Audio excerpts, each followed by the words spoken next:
The Wicked King ini adalah the best young adult fantasy di tahun 2019. Jadi gimana nggak makin penasaran kan dengan series ini?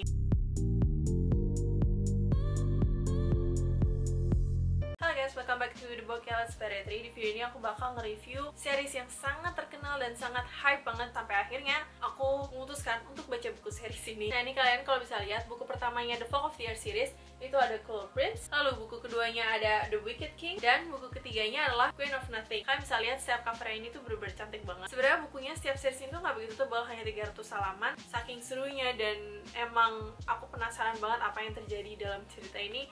Aku bisa ngabisin the whole series dalam 3 hari aja. Sangat sesuai dengan hype-nya, walaupun kalau aku pasti bakal ngebandingin serinya ini dengan serinya Aquamark ya, karena latar belakangnya juga very dan ada sedikit cerita romansnya yang bikin buku ini juga makin menarik gitu loh. Jadi di dunia The Fog of the Year ini masuk ke genre urban fantasy. Sinopsis untuk buku pertamanya, Cruel Prince, ini menceritakan seorang perempuan bernama Jude Duarte. Pada umur 7 tahun, dia melihat orang tuanya dibunuh oleh seorang fairy di rumahnya sendiri, dan setelah itu dia beserta kakak dan adiknya diculik oleh pembunuh orang tuanya ini, dibawa ke dunia fairy. Loncat 10 tahun kemudian, Jude merasa dia lebih nyaman untuk tinggal di dunia fairy daripada untuk milih tinggal balik ke dunia manusia. Nah, di dunia fairy ini, kastanya manusia itu sangat paling rendah, yang paling bawah. Jadi tuh manusia itu bener-bener dicaci maki lah, bener-bener dibenci oleh kaum fairy. Termasuk salah satu pangeran kerajaan fairy ini yang bernama Prince Cardan. Prince Cardan itu terkenal dengan mysterious looknya dan juga terkenal dengan jahatnya kepada semua orang. Jude dan Prince Cardan ini satu sekolah, dan Prince Cardan beserta teman itu suka banget ngebully si Jude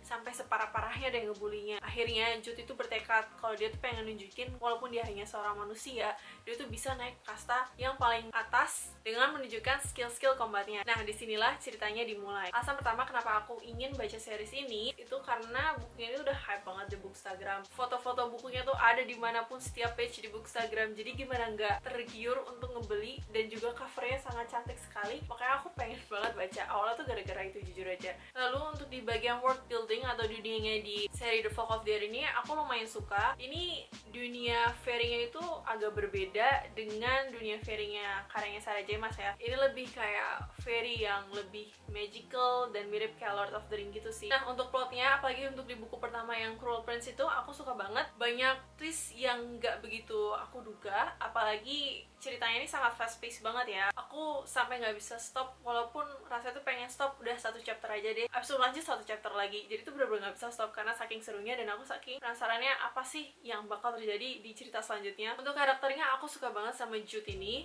Dia tuh agak licik dan pintar juga, dan dia jago banget skill combatnya. Sementara si Prince Cardan ini, emang karakter dia ini awal-awalnya agak misterius, apalagi di buku pertama yang di Cruel Prince. Tapi yang nggak bisa aku lepas image dia adalah Prince Cardan itu mirip banget kayak, kalau kalian nonton drama Korea tahu yang namanya Boys Before Flowers, yang namanya Gu Junpyo. Kan Gu Junpyo itu bener-bener arogan dan suka ngebully si ceweknya kan. Itu tuh persis banget, dan pas aku baca model ceritanya itu kayak oh my god, mirip banget kayak Boys Before Flowers, walaupun hanya di bagian awal sampai ke tengahnya aja lah. Di bagian si Prince Cardan itu ngebully si Jude ini, itu adalah image yang gak bisa aku lepas di saat aku baca Cruel Prince. Tapi di buku kedua ketiga itu udah lepas kok image-nya, jadi tenang aja. Kalau kalian juga pendapatnya sama kayak aku, please let me know. Aku berharap aku bukan satu-satunya yang mikir kayak gitu. Tapi overall, setiap karakternya ini dari buku 1, 2, 3 kelihatan karakter developmentnya. Dan aku suka sama Prince Cardan sih pada akhirnya. Akhirnya hatiku luluh juga dengan Prince Cardan ini. Nah, untuk dari sisi romansnya, buku pertama itu nggak begitu fokus ke romansnya. Menurut aku lebih seimbang antara romans dan cerita fantasinya. Tapi di buku kedua lumayan ada beberapa sentuhan romansnya, tapi nggak begitu fokus menurut aku. Nggak sefokus kayak kalau kalian ngebandingin dengan bukunya Akotar, itu kan lebih romance fokus banget ya, dan ini tuh nggak begitu. Menurut aku masih ada balance ya. Nah, secara overall aku bakal ngasih rating untuk series ini 4,75 dari 5 bintang. Yang bikin ada 0,25 yang kurang itu adalah buku Queen of Nothing ini, yaitu buku ketiganya. Ini adalah buku terakhir. Queen of Nothing ini menurut aku endingnya agak anti klimaks, dan merasa ada yang kurang aja. Kayak kalau bisa diklimaksin itu pasti bagus banget. Sedikit tidak seperti yang aku harapkan untuk sebuah penutup dari series gitu. Dan buku ini memang tidak mengecewakan sesuai dengan hype-nya yang di Goodreads ataupun di Bookstagram. Apalagi untuk kalian fans-fansnya Sarah J. Maas, kalian wajib baca buku series ini. Nah, jadi sampai di sini dulu quick review aku untuk series The Fog of the Air. Jangan lupa like, comment, dan subscribe. See you guys on next video. Bye-bye!